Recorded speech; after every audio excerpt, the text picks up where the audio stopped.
I'm going to see if I can break retro games using AI and later using machine learning. Today we're going to start with AI on a game called Bouncing Babies. And we're going to compare my best game and seeing how that compares to the AI when it can play it.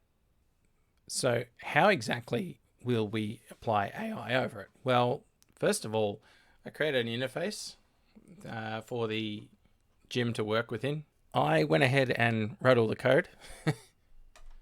So what we have here is the interface running. I'm going to load Bouncing Babies. And as you can see, launches the window, types in the commands to run it, and the game starts. So first of all, let's see how well I do with human reflexes and understanding of the game, and see how many of these points I can get.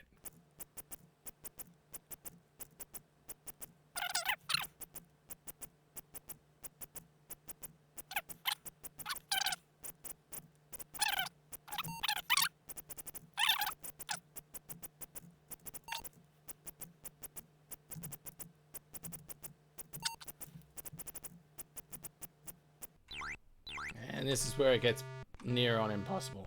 There you go. 39. That's probably not my best game. I think my best score is about 45. Not that much more.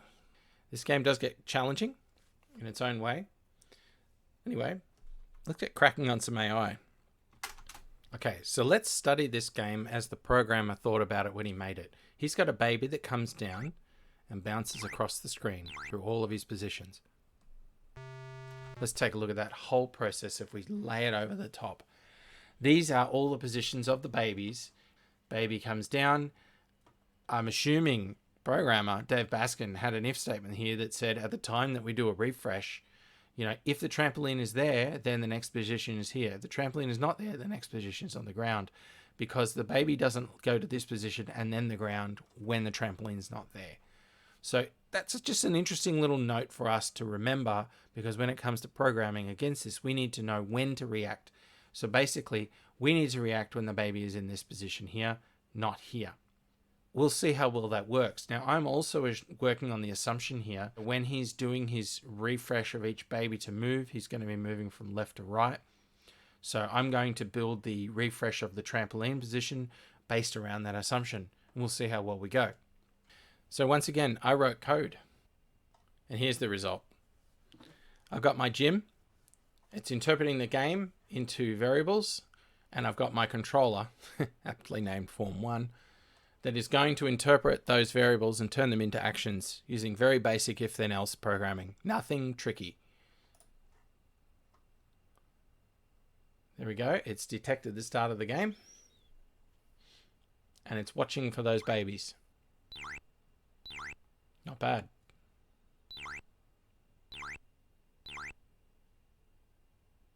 So it seems to be handling a single baby quite well.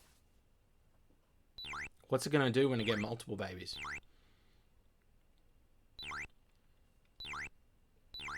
I guess we have to wait until it gets to wave 2. Let's speed up.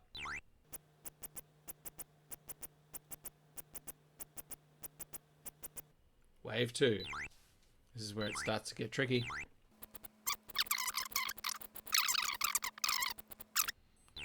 But so far, it seems to be working. So we'll see what score we get. I just want to see this hit a much trickier bit. Like you saw me struggling to manage multiple babies when they were almost seeming to go into the same place at the same time.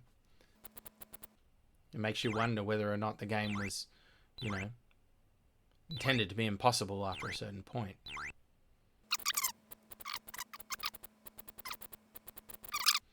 So we've already surpassed my best score. Still going. So far, this looks like a success.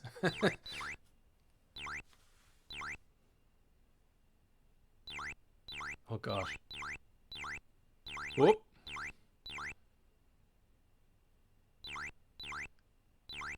Whoop. What's it? Whoa. I don't have that kind of reflexes. What score is it going to get to? Still haven't lost a life.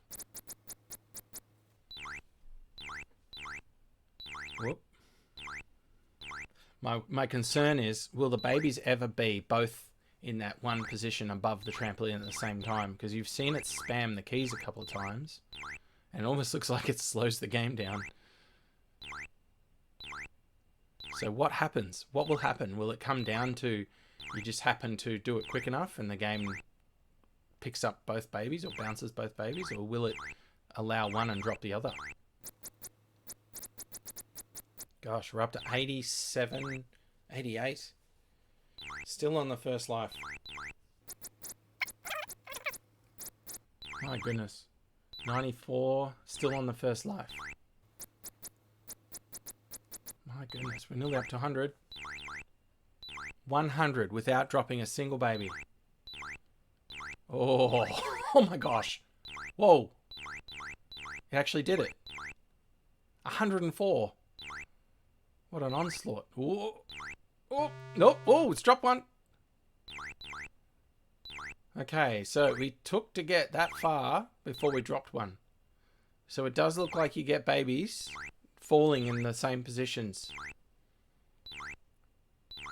which makes it impossible. So there is possibly a theoretical maximum score that this game can give you. Question is, can we consistently get that theoretical maximum and prove that we can actually complete or break the game? By break, I don't think it's going to crash per se. I think it's just we get to see what the theoretical maximum this could be.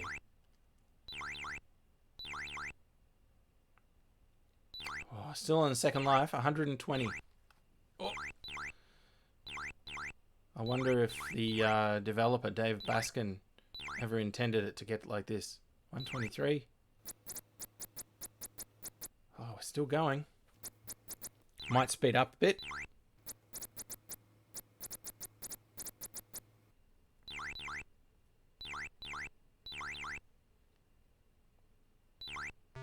Oh, another drop. Whoop. More spamming. 2 lives lost in that one section.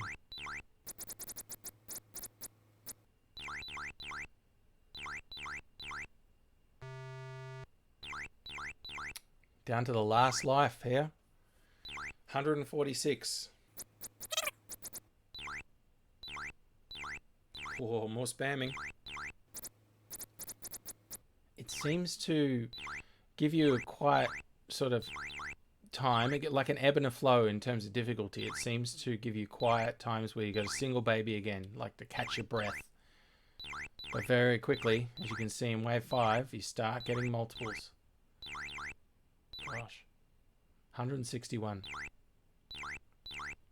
We are on the last life, and it seems like we're getting close to the pointy end here. I'm expecting triples in a sec. 171. 175. Another timing glitch. Ooh, 4 at once. 5 at once. Oh, oh, spam. Oh, there we go, folks. 177. Wow. 177. That's pretty impressive. So, can we tune that to get to an even higher score? Now let's have a look at a slow motion replay of where that failed. I'm curious to know, is this built-in mechanics to prevent someone from getting beyond a certain score? If that's the case, then I'm assuming if we can get past this, then we may break the game in some way, because there may not be a level beyond a certain point, in which case we might hit an overflow error or some sort of memory error, something that crashes the game. So that is kind of the challenge set for me here. I don't know if I can break it, but let's just see. When I step forward here, I noticed something that I did not expect. Remember I said I assume that the game is refreshing in left to right format. Well, oddly enough, it doesn't. Look at that. We go forward a frame, and then that one updates. Now that alone is a problem for my coded handmade AI logic, because it's going from left to right and the game is moving from right to left.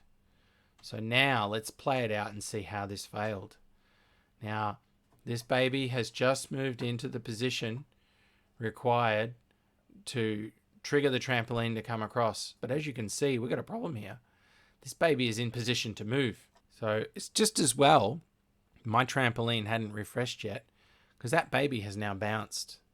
So that's actually a bit of a timing fluke, really, when you think of it. Now, of course, then that last baby moves, and you can already see, look at the refresh going on my trampoline. I've already started to wipe down, because that's how the refresh works, right? I assume it draws black over the top of the image to get rid of it. So that means my trampoline's about to move. And it's just fortunate that after a couple of jumping back and forth, it happened to be in the right place at the right time when the game evaluated, is there a trampoline underneath the baby on the right? Then, of course, my code updated again, moved it back to that position, and again, back and forth, back and forth. Luckily, the baby there in the middle was at the trampoline at the time that we were there. So moving back forward again. Now, this is where the problem comes in. This baby, however, is in the last position before it's evaluated if there was a trampoline under it or not. But the trampoline has been so preoccupied with making sure this baby has been caught and jumping back and forth between this baby that it's actually missed it. And that's how it's going to bleed us of our 5 lives. So the mission, if you choose to accept it, is to find a way to beat wave 4 with 104 points through that sequence. We'll see which way I end up having to go. Let's jump into the code that I've got written. So right here you see the code. And it's going to look here and say, all right, if baby position 8, if it equals 255, then it moves the trampoline to position 1 by pressing the 1 key. Now, immediately after that, it then also says, but if there's a baby in baby position 17, it's going to send key 2. Now, that would override this if both were true. And that's what's happening when you see that back and forth flashing. Is that a problem? Well, I've seen that back and forth flashing actually save both babies before when they've both been in that position. So in a way, it could be a timing fluke. In a way, it could actually be that we are catching both scenarios and getting through a situation that a human player may struggle. Again, we could be getting further through the game with that logic than the game programmer intended there to be possible. So I'll call that a win already. But anyway, getting back to cases, this is what I was talking about when I say I think I've got this in an order other than what it should be. So now we're evaluating from position 3, 2 to 1. So we're moving from right to left, just like the game is when it does its refresh cycles. So let's find out. I'm going to fast forward for you all the way to the point that we catch this problem.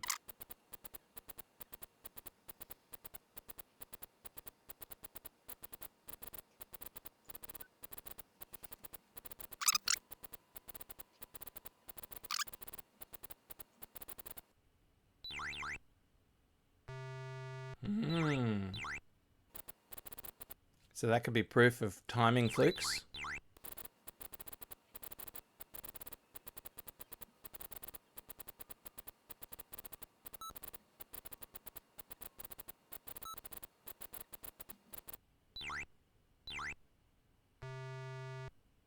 Interesting.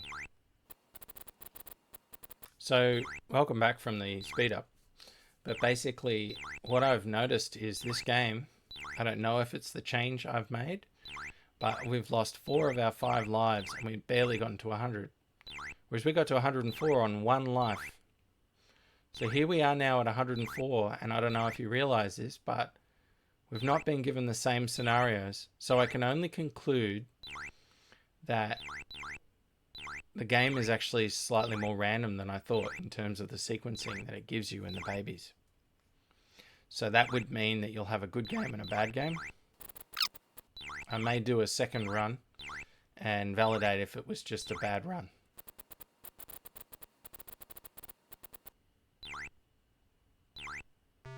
There it was there. So it did give us that sequence eventually. That sequence of 3 babies where 2 babies were behind each other. Or right next to each other, I should say. So that's tripping up the game. I'm going to give that a second run and we'll see what we get.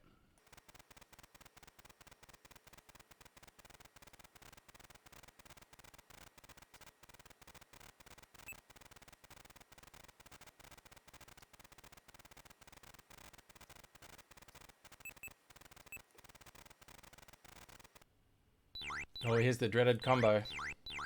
Is it? No. Oh, yep. Dreaded combo. So once again, you see it, right? I mean, can you imagine pressing the keys and getting the right order without knowing about the refresh order of the babies and all that sort of business? So I'm curious to know, and I'm sure other programmers who are watching this are as well, what happens if I nest my statements? So this will mean that effectively, if there are babies in two spots, rather than spamming between the two, it will wait here until that baby moves, and then it'll go to that one. Now, there's obviously a risk involved in that. But who knows? Who knows? It might just get us in sync with the changes that are going on in the refresh of the game. So I'm going to make that change now. All right. All right, so here we are. I've now nested these in priority order. So let's see how that works.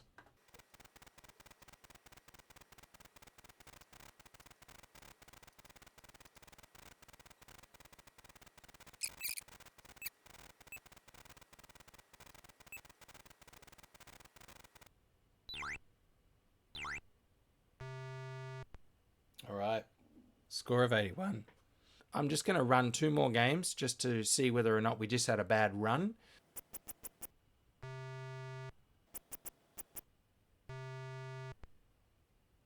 So we've regressed quite a bit, haven't we? Just a simple thing like nesting seems to have caused it to actually fail because it doesn't spam the keys, and so therefore it's got less chance of hitting that game sync.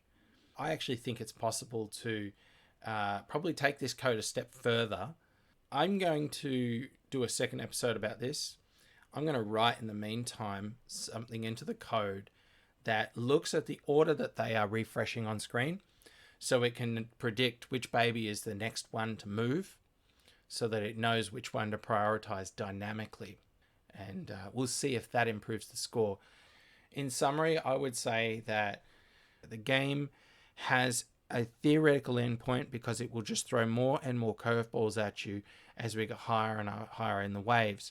But it seems very clear that what we need here is something to determine what baby is going to update next, so that it moves according to that priority order. Just moving from right to left is not enough. It doesn't stay in sync with the game automatically or anything like that. So that'll be the topic of the next video, the next version. So stick around. If you have noticed, there's a hint in this episode somewhere that tells you what's the next game we're going to tackle. And if you spotted that, why don't you comment in the below, to tell me which game that is. Let's just say it's a much more complex game than this. It works in more than just one dimension. So I won't say it's 3 dimensions. It's definitely still a 2-dimensional game, but it's much more complex, and the goal is much more complex as well. So tune in for that as well. That is on its way. I can't guarantee how far away it is, but there's plenty more playthrough videos on the channel to come, and there are definitely is going to be more content around perfecting bouncing babies. If any of you have any contact with Dave Baskin, I reckon it'd be really awesome to talk to him and find out any insights he'd be willing to share about this game when he made it. It would be really interesting to compare notes with what we've observed here versus what he knows of the actual code, which he may or may not still have. But yeah, anyway, thanks for coming, everyone. Please remember to like and subscribe, help the channel to grow, and I will see you all in the next episode.